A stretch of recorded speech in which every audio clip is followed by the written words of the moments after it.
Vostès deuen saber que els parlaments, entre d'altres coses, un sistema parlamentari serveix per controlar el govern. Vostès que ara governen els ho apareixen molt malament, que intenten controlar el govern, però és que resulta que és la nostra funció. Me sap greu, vostès m'ho diuen, esperin, no facin res, se relaxin, no mos emprenyin, que nosaltres tenim la majoria, molt bé. Però no, com comprendran, aquesta no serà mai la nostra actitud. El senyor conseller de Turisme s'ha cansat de dir que érem uns demagogs.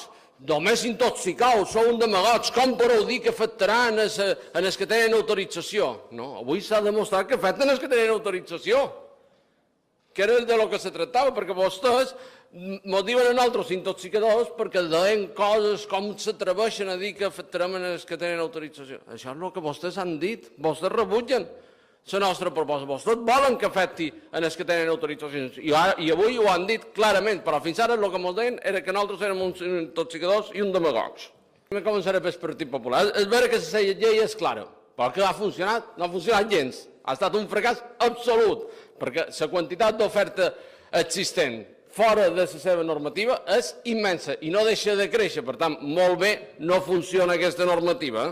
Clara ho és, però no serveix absolutament per res, i aquesta és una realitat.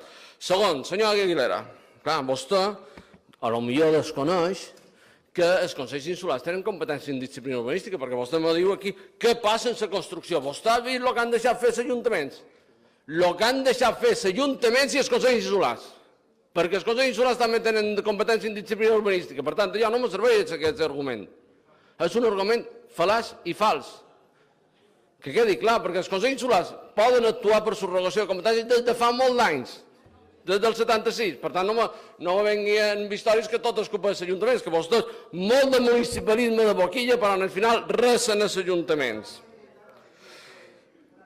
Nosaltres mai hem dit que tot es pugui comercialitzar, mai hem defensat la barra lliure, mai. Vostès ho poden repetir totes les vegades que vulguin, mai ho hem defensat. I aquesta moció és un clar exemple que no ho defensam.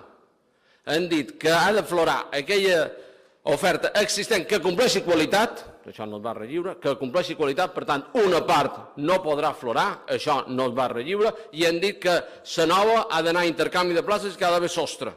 La qüestió és que vostès volen negar la realitat, la qüestió és que no volen dir les coses clares i la qüestió és que vostès faran una normativa que no servirà tampoc per arreglar el problema, que per cert era el seu compromís electoral. Gràcies.